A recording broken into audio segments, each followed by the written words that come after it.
우리 말씀 함께 보도록 하겠습니다. 야고보서 4장 12절입니다. 야고보서 4장 12절 한 절 보겠습니다. 자, 우리 함께 읽겠습니다. 시작. 입법자와 재판관은 오직 한 분이시니 능히 구원하기도 하시며 멸하기도 하시느니라. 너는 누구이기에 이웃을 판단하느냐. 아멘. 네, 2주간의 연휴를 지내고 오랜만에 얼굴들 뵈니까 더 반갑고 더 좋은 것 같아요. 그 예전에 제가 사역했던 전도사 때 사역했던 교회의 어떤 분이 굉장히 열심히 하시다가 한 서너 주 안 나오셔서 이렇게 신방을 갔더니 교회에 그렇게 매주 가고 열심히 하고 그러면 관심 못 받아요. 가끔 이렇게 2-3주씩 빠져줘야 관심 받아요. 이렇게 얘기를 하시더라고요. 교회 생활을 참 잘하시는 분인 것 같아요. 정말 한 3주 만에 보니까 굉장히들 반갑네요. 네, 그렇다고 이렇게 정기적으로 2주씩 빠지시면 안 되고요. 네, 오늘부터 본격적으로 구원론을 들어갑니다. 그래서 좀 많이 걱정이 사실 됩니다. 특히 우리나라가 이 구원론에 대해서 굉장히 많이 집착을 하고요. 구원론이 많이 어그러져 있어서 구원론에 대한 집착이 신론이나 기독론보다, 즉 하나님이나 예수님에 대한 견해보다 훨씬 더 민감합니다. 원래는 그러면 안 됩니다. 하나님에 대한 이론이나 예수님, 더 나아가서 성령님에 이르기까지 이 하나님에 대한 내용들을 정리하는 부분들은 틀려서는 안 되고 성경에 그대로 정리된 대로 받아들여야 하며, 그리고 이것들이 이단을 만들어내는 것이고 여기에 대한 정의가 우리에게 구원을 주는 겁니다. 그런데 구원론은 이 하나님과 예수 그리스도의 은혜가 우리에게 어떻게 들어와서 우리가 구원받았는지를 설명해내는 방식입니다. 이걸 설명해내는 방식이기 때문에 이 구원론이 구원을 주는 게 아닙니다. 그런데 큰 착각이 있는 게 구원론이 구원을 준다는 착각 속에서 구원론이 다르면 마치 이단 취급을 하듯이 적대시하고 공격하는 경향들이 한국 교회 속에 굉장히 만연하고 강하게 있습니다. 그러나 구원론은 그리스도의 은혜가 우리에게 어떻게 들어왔는지를 설명하는 방식에 있어서 성경조차도 사실상 하나의 방식만으로 설명하지 않고 여러 방식들을 가지고 설명하기 때문에 얼마든지 견해가 다를 수 있고 부족하거나 지나치거나 알맞거나 풍성할 수 있는 다양한 해석들이 가능합니다. 그렇기 때문에 구원론은 우리에게 구원을 주는 것이 아니기 때문에 여기에서 지금 한국교회가 갖고 있는 것만큼의 민감성을 보일 필요가 사실 없습니다. 나랑 조금 다른 구원론을 갖고 있다 할지라도 충분히 함께 대화하고 인정하고 나갈 수 있는 부분들입니다. 그런데 종종 이단들이 주장하는 구원론에 있어서는 이 구원론으로부터 역으로 시작해서 기독론이나 신론을, 하나님에 대한 개념까지 바꿔버리는 사례들이 발생합니다. 그런 경우는 조심해야 합니다.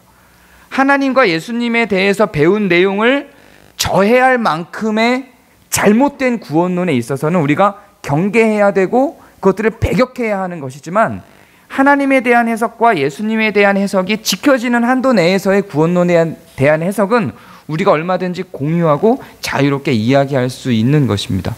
예를 들어서 구원을 받는 것이 지금 우리가 많이 얘기했던 건 믿음에 의해서냐 행위에 의해서냐라는 많은 여러 통로들을 위해서 우리가 얘기를 하고 있는데, 그게 아니라 구원을 받는 것이 이만희에 의해서다.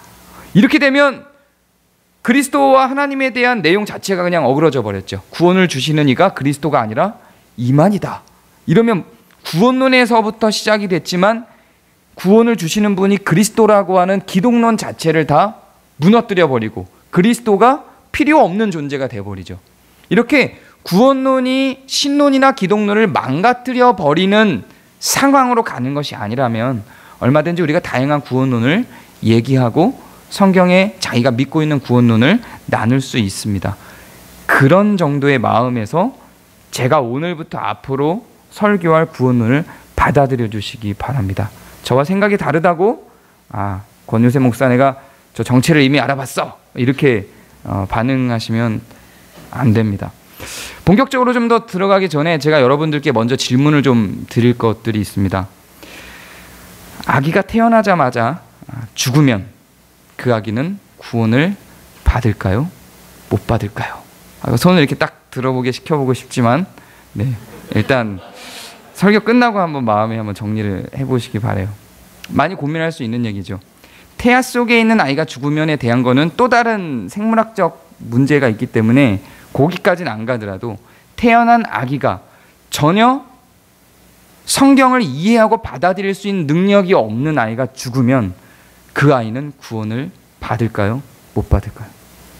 혹은 특히 저희 교회는 그 사회복지사분들이 많으신데 생각할 능력이 없는 정신지체 장애를 가진 분이 어른이라 할지라도 생각할 능력이 없는 정신지체 장애를 심각하게 가지신 분이 죽는다면 그분은 구원을 받을까요? 못 받을까요? 예수님에 대해서, 하나님에 대해서, 구원에 대해서 성경을 아무리 가르쳐도 그 가르친 것이 100이라 할지라도 그 중에 1도 알아들을 수 없는 정도의 수준에 있는 분이 죽으면 구원을 받을까요? 못 받을까요? 굉장히 곤란한 질문이죠. 또 혹자들이 얘기하는 것처럼 이거는 좀 더 답을 여러분들의 경우는 좀 명확하게 알고 있을 거라고 생각을 하는데 자살한 사람이 천국을 갈 수 있을까요? 이런 여러 가지 문제들이 다 구원론에 묶여 있고 특별히 오늘 이런 문제들이 다 해결될 내용들입니다. 구원을 주는 것이 믿음인가 행위인가 하는 부분들을 우리가 그동안 꼭 그것만을 위해 다룬 건 아니지만 다른 부분들을 다루고 정의를 내리면서 생각을 한 번씩 해봤습니다. 이것이 지금 한국 사회에도 굉장히 많이 만연하게 토론이 되고 있는 부분들입니다. 전에 제가 한번 설교한 내용 중에 예를 들었던 것이 있었습니다. 박영돈이라는 교수님이 오직 믿음으로 구원을 받는다는 말을 할 때 행위는 어찌해도 좋다. 매일 사람을 찔러도 난 믿음만 있으면 구원을 받는다라고 하는 이런 식의 이신칭의는 이게 이신칭의의 정의도 아닐 뿐더러 이런 식의 이신칭의는 성경의 내용이나 종교 개혁자들의 주장이 아니다. 반드시 칭의 없는 성화가 없고 성화 없는 칭의가 없다라고 칼빈이 이야기한 것처럼 믿음 없는 행위는 없고 행위 없는 믿음은 없다라는 측면에서 반드시 우리의 행위가 드러나야 된다라고 주장한 내용에 대해 한 목사님이 굉장히 이단적 신학과 사상이다라고 공격을 하며 이신칭의를 저해하고 있다라고 박영돈 교수님의 사상을 검증해야 된다라고 주장했던 내용을 전에 한번 말씀드린 적이 있습니다. 그런데 이 목사님이 그렇게 이야기를 해놓고 그 교수님의 사상을 검증해야 된다. 어떻게 행위가 없는 믿음만 이어야 이신칭이지 어떻게 여기에 꼭 행위가 있다고 말을 하느냐라고 이야기를 하면서 그 뒤에 또 뭐라고 이야기를 하냐면 심지어는 자살한 사람도 구원을 받을 수 있다더라. 이게 무슨 이단적 사상이냐라고 공격을 했습니다. 이 목사님의 생각의 모순을 발견하실 수 있나요? 이 목사님은 행위는 어찌 해도 괜찮아. 사람을 죽이든 뭐하든 어떻게 살아도 괜찮은데 믿음만 있으면 돼 라는 주장을 하시는 분이에요. 그런데 이 목사님은 이상하게 자살은 지옥가 라고 또 주장을 하세요. 모순인 겁니다. 자살은 믿음이 아니라 행위잖아요. 그런데 믿음만 있으면 행위는 어찌하든 괜찮아 라고 주장을 하지만 또 어떤 행위들은 구원에 영향을 미치는 것으로 정의 내리고 설명하고 있습니다. 이게 구원론이 잘못되어 있기 때문에 구원론이라고 하는 것도 어떤 특정한 이론이 존재를 하고요. 또 하나의 맥이 있게 됩니다. 자기가 선택한 어떤 구원론이 하나의 맥을 갖고 서로 논리적인 연계성을 갖고 가야 되는데 그냥 전통에 있어서 그 구원론들을 받아들이다 보니까 아무런 논리적 연계성 없이 그냥 여기서 들은 걸로 저기서 들은 걸로 그냥 구원론이 정리가 돼 있는 거예요. 만약에 그분의 주장대로 이신칭의라고 하는 것이 그냥 어떤 행위와 전혀 상관없는 믿음만을 의미하는 것이라고 한다면 그럼 정말 어떤 행위도 상관없는 것이어야 하는데 이런 분들이 이상하게 독특하게 자살이라든가 동성애라든가 이런 것들을 또 구원의 영역에서 버려버리는 이상한 논리를 만들어내는 결과를 보여줍니다. 설교하고 가르칩니다. 전부 왜 이순신이가 무엇인지, 믿음이 무엇인지, 구원이 무엇인지에 대한 정의를 잘못 내렸을 뿐만 아니라 여기에 대한 성경적 바탕들을 자기 스스로 잘 연구해낸 게 아니고 여기저기서 주워 들은 걸 갖고 전통을 가지고 정리하다 보니 발생하는 문제들입니다. 성경에서는 분명히 믿음으로 인해서 구원을 받는다는 측면과 행위가 반드시 있어야 된다는 측면 두 가지가 존재하는 듯 보입니다. 그동안 제가 설명드렸던 내용들 다시 한번 잠깐만 요절들을 읽어드리면 히브리서 10장 39절을 보면 우리는 뒤로 물러가 멸망할 자가 아니요 오직 영혼을 구원함에 이르는 믿음을 가진 자니라, 이렇게 설명합니다. 이런 요절이 굉장히 많습니다. 영혼을 구원함에 이르는 믿음을 가진 자니라, 영혼 구원을 만들어내는 것이 믿음이다 라고 하는 주장이 성경 전체적으로 굉장히 많습니다. 믿음이라는 말 혹은 구원이라는 말을 치면 수많은 요절들이 뜨는데, 혹은 구원과 믿음을 동시에 그 인터넷상에 쳐도 수많은 요절들이 뜨는데 다 믿음으로 인하여 구원을 얻는다라고 설명을 해내고 있습니다. 그러면 믿음으로 인하여 구원을 얻는 게 맞지 않는가? 그런데 또 이런 말이 있죠. 이것도 제가 한번 믿음의 정의를 내리면서 읽어드린 적이 있는데요. 야고보서 2장 14절을 보면 내 형제들아 만일 사람이 믿음이 있노라 하고 행함이 없으면 무슨 유익이 있으리요? 그 믿음이, 즉 행함 없는 믿음이 능히 자기를 구원하겠느냐, 이렇게 이야기합니다. 이 요절을 보면 행함이 없으면 구원을 못 받을 것으로 이야기를 하고 있죠. 그래서 구원을 주는 건 행함이다 라고 주장하는 사람들과 구원을 주는 건 믿음이다, 오직 믿음이다 라고 주장하는 사람들이 존재할 수 있는 겁니다. 그래서 이 두 주장이 충돌할 수 있습니다. 그런데 언젠가 제가 설교를 통해서 말씀드린 적이 있고 성경 공부하신 분들은 여러 차례 저하고 이 해석 방법을 나눴는데, 성경에서 서로 상반되는 주장이 있을 때 이것은 상반되는 주장이 아니라 이중적 주장입니다. 즉 이것도 맞고 저것도 맞는 것이라고 봐야 하는 것이지 이 두 개가 서로 충돌하는 것이다 라고 보는 것이 아닙니다. 왜냐하면 성경의 전체적인 영감적 저자가 하나님이라는 것을 인정하는 한도 내에서는 충돌하는 주장들이 있을 수 없다고 보는 것이 합리적입니다. 심지어는 같은 저자도 이런 두 개의 충돌되는 주장을 하기도 합니다. 바울 스스로 행함을 강조하기도 하며 또한 믿음을 강조하기도 합니다.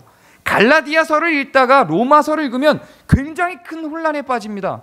갈라디아서에서는 오직 믿음만을 강조하며 행함이 그 믿음에 영향을 주지 않을 것처럼 설명을 하면서 로마서를 가면 행함이 믿음에 영향을 주고 있는 것으로 설명을 합니다. 이런 것들이 다 충돌을 하는 듯이 느껴집니다. 그러나 잘 분석해서 잘 짜맞춰 보면 한 저자예요. 충돌하는 것이 아니라 이 두 가지를 다 강조하고 있는 것입니다. 결국 믿음과 행함이 모두 필요하다라고 성경 전체가 설명하고 있다고 봐야만 하는 것입니다. 그런데 저는 구원을 주는 조건은 믿음도 행함도 아니라고 생각합니다. 이렇게 설명하는 것도 괜찮습니다. 맞는 주장입니다. 구원을 주는 조건이 믿음이다 라고 주장하는 것도 크게 저는 조금 불합리하다고 보지만 문제가 있다 이렇게 주장하는 사람들은 이단이다 이렇게 주장하면 지옥 간다라고 볼 수 있는 부분이 아닙니다. 그렇기 때문에 이렇게 주장하는 분들과 우리가 함께 교회를 다닐 수 있는 겁니다. 부족함이 있으나 이들을 이단으로 처리하거나 이들의 구원론이 완전히 잘못됐다라고 이야기할 수 없습니다. 왜냐하면 우리가 읽은 대로 성경에 어느 정도의 지지를 받고 있기 때문에 그렇습니다. 또 믿음만으로는 부족하다, 행함이 반드시 있어야 된다라고 주장하는 것도 마찬가지로 성경에서 지지하고 있는 바 구원의 조건으로 받아들인다 할지라도 그것에 대해서 뭐라 말할 수 없고 맞다고 생각합니다. 충분히 우리는 함께 성경을 가지고 논의하며 생각하고 나갈 수 있습니다. 그런데 이것들은 전부 다 인간의 의지에 속합니다. 저는 구원을 주는 조건은 인간의 의지에 있지 않고 하나님의 주권에 있다고 생각합니다.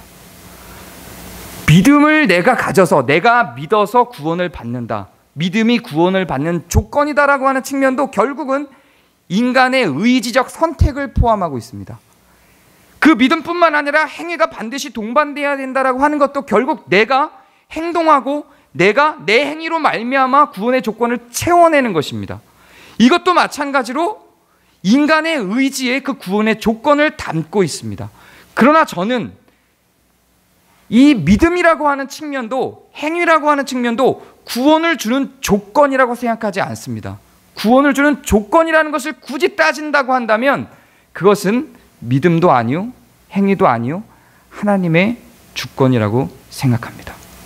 그래서 이런 말씀이 있습니다. 디도서 2장 11절을 보면 모든 사람에게 구원을 주시는 하나님의 은혜가 나타나. 우리는 종종 구원이 은혜라고 이야기합니다. 만약에 구원을 채우는 조건이 믿음이나 행위와 같이 인간의 의지에서 나오는 것들이라면 그것을 어떻게 은혜라고 말을 할 수 있습니까? 은혜라고 하는 것은 값없이 준다는 뜻입니다. 선물이라는 뜻이죠. 그런데 성경 여러 군데서 믿음이란 단어보다도 더 많이 사용되는 것이 은혜라는 단어인데 이 은혜라고 하는 것을 구원의 조건으로 이야기하고 있는 것이 합리적이지 않습니다. 에베소서 2장 8절을 보면 이렇게 이야기를 합니다. 너희는 그 은혜에 의하여 믿음으로 말미암아, 두 가지가 다 들어가죠. 은혜에 의하여 믿음으로 말미암아 구원을 받았으니 이것이 너희에게서 난 것이 아니요 하나님의 선물이라 라고 이야기합니다. 그리고 오늘 우리가 읽은 요절에도 보면 능히 구원하기도 하시며 멸하기도 하시니라. 너는 입법자와 재판관은 오직 한 분이시니 능히 구원하기도 하시며 멸하기도 하시느니라 라고 이야기를 합니다. 구원을 주는 주권자가 하나님이다. 하나님의 값없는 은혜로 주는 것이다. 인간에게 그 조건이 있지 않다라고 설명을 하는 것입니다. 이것이 충족되어야 처음에 제가 여러분들한테 질문했던 그 질문의 답변이 여러분이 원하는 대로 나옵니다. 다시 한번 질문을 해보겠습니다. 갓 태어난 아이가 죽었습니다. 그는 지옥을 갈까요? 천국을 갈까요? 예수님에 대해서 인지적으로 받아들일 수 있는 능력이 없습니다. 만약에 구원의 조건이 믿음이라고 한다면 혹은 또 어떤 행위라고 한다면 그 아이는 구원에 이를 수 있는 방법이 없습니다. 정말로 교단에 따라서 구원의 조건을 믿음이나 행위에 두는 자들의 그런 분들의 교리 속에는 아이들은 구원을 받을 수 없다고 정리합니다. 그래서 그렇게 인간의 의지에 구원에 초점을 두고 있는 학문 속에서는, 그런 신학 속에서는 유아 세례가 없습니다. 유아 세례를 준다라고 하는 의미는 그 어린아이들에게도 구원의 가능성을 두는 것입니다. 그렇기 때문에 유아 세례를 준다는 그 전제는 구원의 주권자가, 구원의 조건이 하나님께 있다, 하나님의 주권에 있다, 하나님의 은혜에 있다라고 하는 것을 전제로 하고 있습니다. 이렇게 인간의 의지가 아니라 하나님의 주권이 구원이라고 하는 것이 전제가 되어야만 어린아이나 지식적으로 그것을 받아들일 수 없는 정신지체아들도 구원에 이를 수 있는 것으로 설명됩니다. 그런데 이렇게 이야기하고 나면 또 궁금증이 생기지 않을 수가 없습니다. 그럼 성경에서 계속해서 이야기하고 있는 믿음은 무엇이냐? 또한 그 행위는 무엇이냐? 이런 질문을 떠날 수가 없게 됩니다. 제가 지지난주에 구원에 대해서 정의를 내릴 때를 잘 생각해 봐 주시기 바랍니다. 구원이 어떤 조건으로 단지 천국을 가기 위한 티켓을 따는 게 아니라 그랬습니다. 구원은 단번에 벌어지는 일이 아닙니다. 단번에 일어나는 일이 아닙니다. 내가 어떤 조건을 충족시켰다. 그래서 그 조건을 충족시킨 결과물로 뚝 하고 떨어지는 것이 구원이 아닙니다. 내가 믿음이란 조건을 충족시켰다. 내 안에 믿음이 들어왔다. 나는 하나님을 믿는다. 그러므로 나는 구원을 받는다라고 하는 단지 1초, 2초 사이에 벌어지는 한순간에 이루어지는 일이 구원이 아닙니다. 내가 어떤 행위를 어떤 일정 수준까지 충족시켰다. 그래서 그 행위로 말미암아 내가 구원을 받는다라고 할 때 그 구원도 마찬가지로 그렇게 선 하나가 있어서 그 선을 넘으면 구원이고 그 선을 넘지 못하면 구원이 아닌 그런 의미가 아닙니다. 제가 구원의 정의를 내릴 때 구원은 하나님의 의 자체이며 율법 자체이고 우리가 바라보고 추구하는 의를 목적 삼아 다가가는 그 방향성이 구원이라고 했습니다. 그리고 그쪽으로 가기 위한 그 하나님의 의와 하나님의 율법의 본질로 다가가기 위한 그쪽으로 가기 위한 모든 우리 인생의 여정이 구원이라고 했어요. 이해가 되시나요? 우리가 의를 성취하면 구원을 받는 게 아니라 행위를 조건으로 갖추면 구원을 받는 게 아니라 그 의가 그 행위가 율법을 다 지키면 구원을 받는 것이 아니라 그 행위가 그 의가 그 율법이 구원의 목적이라는 겁니다. 그걸 성취하는 것이 구원이라는 거예요. 우리가 타락해서 하나님으로부터 떨어진 이유가 그 의가 없기 때문이지 않습니까? 그렇기 때문에 구원이라고 하는 것은 하나님께로 다시 회복되어 다가가는 것, 그 의를 다시 회복하는 것입니다. 거기까지 가는 여정 전체가 다 구원입니다. 구원은 한 조건을 넘는 방법론이 아니라 여러분의 인생 전체가 다 구원입니다. 그래서 믿음으로 구원을 얻는다라고 하는 것은 믿음을 충족시키면 구원을 받는다는 게 아니라 그 구원의 여정 속에 우리의 믿음이 발생하고 우리의 행위가 발생한다라는 이야기입니다. 구원은 한 시점이 아니고 여러분의 인생의 모든 여정을 다 포함하고 있다고 생각해야만 이 말씀들이 다 정리가 될 수 있습니다. 다시 한번 그러면 그 말씀을 한번 볼까요? 우리는 뒤로 물러가 멸망할 자가 아니요 오직 영혼을 구원함에 이르는 믿음을 가진 자니라. 지금 구원의 여정 가운데 사도 바울과 성도들이 있습니다. 우리는 그 목표, 하나님의 의라고 하는 그 목표를 향해서 달려가고 있는 사람들입니다. 그래서 우리는 뒤로 물러가 다시 하나님의 의에서 멀어져 사단이 원하는 방향으로 가는 뒤로 물러가 멸망할 자가 아니요 오직 영혼을 구원함에 이르는 이 구원의 여정 가운데 있는 믿음을 가진 자니라 라고 하는 의미입니다. 믿음이라고 하는 것은 믿음을 성취해야 그 구원의 문으로 들어가는 것이 아니라 그 구원의 여정 가운데 들어가 있는 어떤 한 작용입니다. 그 여정 가운데 있는 여러 걸음들 중에 하나인 것입니다. 그래서 그 믿음조차도 은혜라고 선물이라고 성경은 우리가 아까 읽은 대로 표현하고 있는 것입니다. 구원에 대해서 정의를 내릴 때 천국을 들어가는 티켓이다 라는 인지 속에서는 이 충돌하는 말씀들을 해석해낼 방법들이 없어요.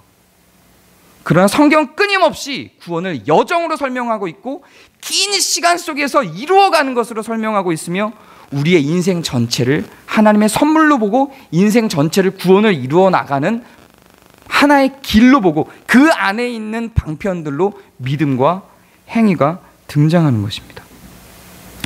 그렇다면 우리는 구원을 확인하고 만약에 이것이 하나님의 주권이 우리 구원의 조건이라면 우리는 구원을 확증하고 안심할 수 없습니까? 하나님이 우리에게 구원을 줄 것인지 말 것인지 우리가 구원을 받은 자인지 받지 못한 자인지 알 수 있는 방법이 없지 않습니까? 이런 질문이 발생할 수 있습니다. 만약에 인간이 의지적으로 그것을 선택하고 가는 것이 아니라 하나님이 그 구원을 주는 것이라면 그럼 누가 구원을 받았는지는 결국 하나님께 물어봐야 되겠네요. 이런 질문이 생겨야 정상이죠. 그런데 그렇지 않습니다. 성경이 믿음과 행위에 대해서 설명을 할 때 그 믿음과 행위가 주는 작용은 구원을 주는 조건으로서라기보다 구원의 확신을 갖는 방편으로 작용을 합니다. 다시 말해서 내가 믿음이 있다라고 하는 것은 그 믿음이 있음으로 말미암아 구원을 얻는 조건으로 작용하는 게 아니라 내 안에 믿음이 있구나, 나는 구원을 받았구나라고 확인하는 구원의 확신을 갖는 방법으로 작용을 하는 것입니다. 제가 어릴 때부터 자라올 때는 구원의 확신이라는 그 말 자체가 마치 구원을 주는 것처럼 많이 인식이 되어 왔습니다. 이것도 굉장히 큰 오류입니다. 잘못 전달된 것이죠. 역사 속에 있는 신학자들은 구원의 확신을 굉장히 많이 강조했습니다. 구원의 확신을 강조했다라고 하는 것은 우리가 구원을 확인할 수 있는 방편으로서의 믿음과 행위를 강조했다는 의미입니다. 그런데 그것이 잘못 오해되어져서 그냥 구원을 받는다고 확신을 하면 그것이 구원을 주는 것인 것처럼 이상하게 정리가 되어 있습니다. 그래서 너는 구원 받았어라고 물어보면 네, 구원을 받았어요. 그렇죠.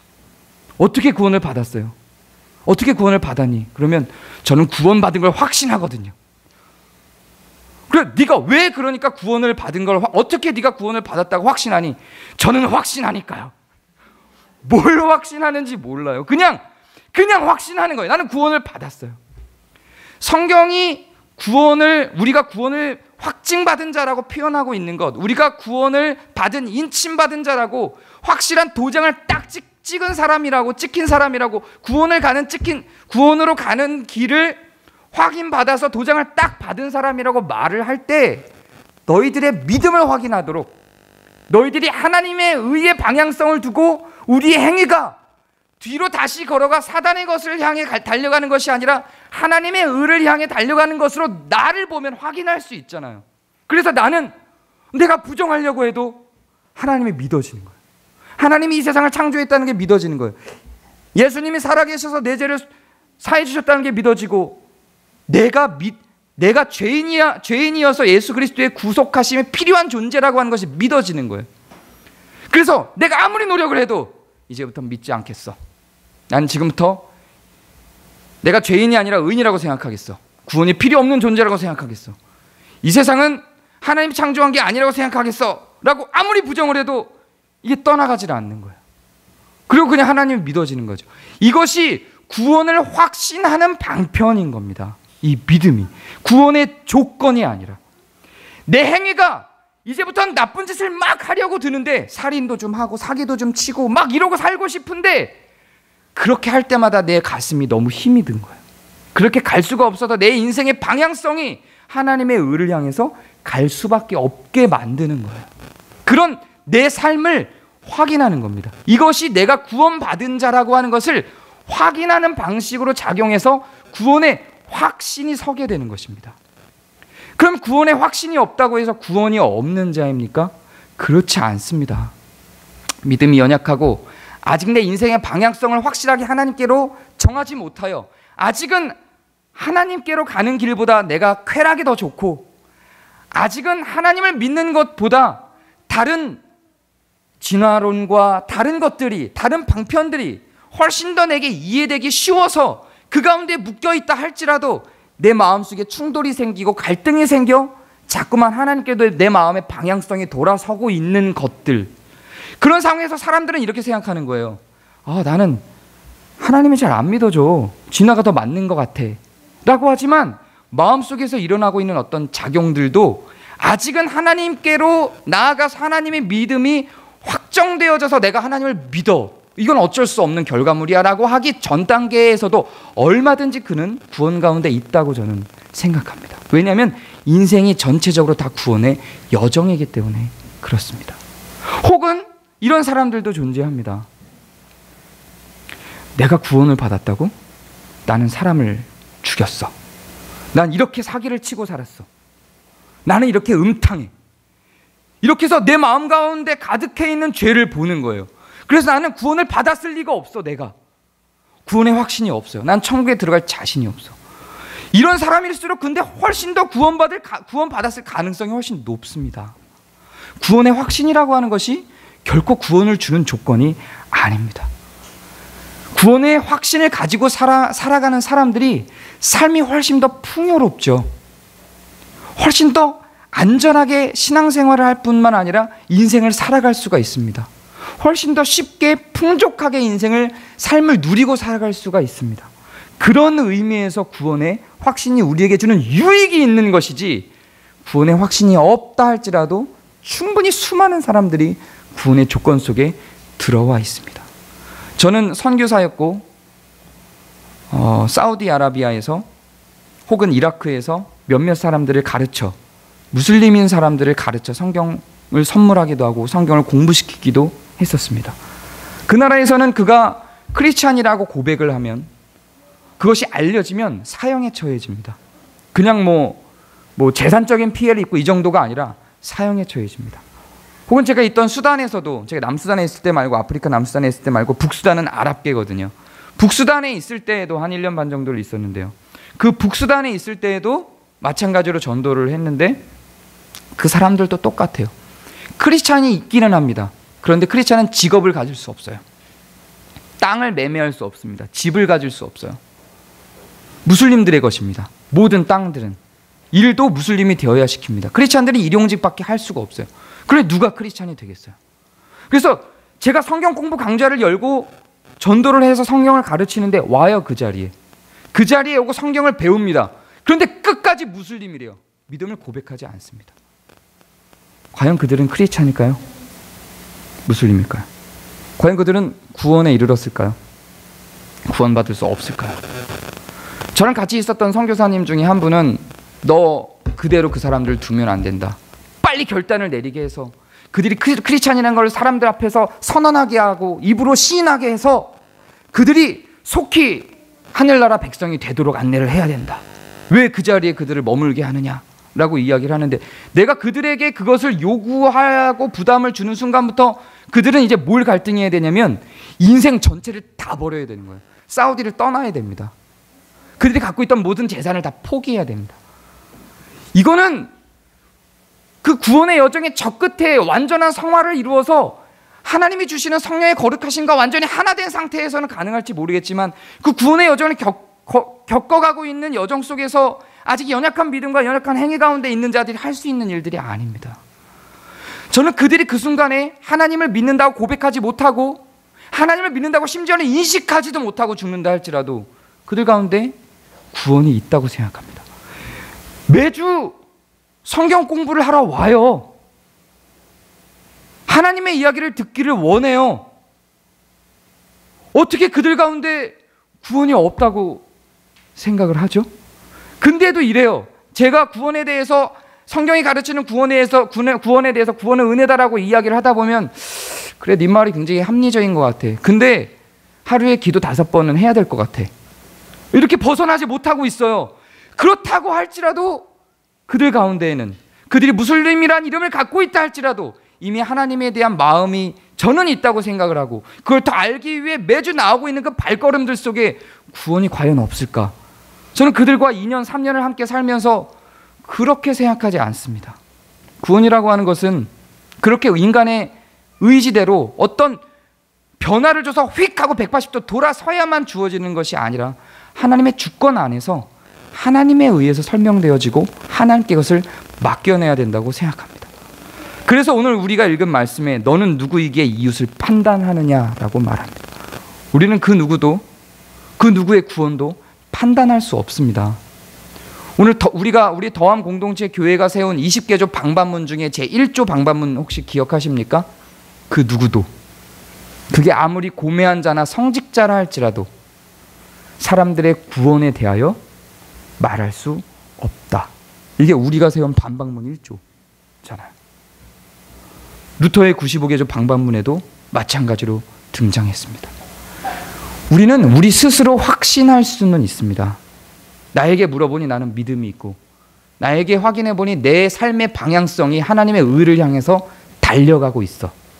그렇다면 나는 구원받은 자가 맞구나 라고 나 스스로는 확신할 수 있으나, 내 옆에 있는 누군가가, 여러분의 가족이나 이 교회 안에는 어떤 공동체나, 교회 같은 공동체에 있으나 저 사람은 내가 볼 땐 절대 아니야, 저 사람이 구원받을 리가 없어라고 생각되는 분이 있다 할지라도 모르는 일입니다. 우리는 알 수가 없습니다. 그 모든 것들이 다 하나님의 주권에 담겨 있다고 생각합니다. 이렇게 구원이 정리되어야만 우리는 남의 구원을 판단하지 않고 또한 우리의 구원을 자랑할 수가 없게 됩니다. 그리고 오직 하나님께 감사하며 하나님의 의를 향해서 달려가는 믿음과 소위 행위를 가진 자로 성장해낼 수가 있게 되는 것입니다. 이제 다음 주에는 우리가 종교개혁에 대한 내용을 좀 다룰 거고요. 그 다음 주에는 우리가 건자견 연합 예배입니다. 그리고 그 다음 주부터, 그렇다면 하나님의 은혜로 주어지는 이 우리의 인생 속에 있는 구원이 긴 여정이 있다고 하는데, 그 여정은 어떻게 진행되는 것인가 라고 하는 여정의 과정이 있어요. 그 과정을 하나하나 다다음 주부터 나눠보도록 하겠습니다. 함께 기도하겠습니다.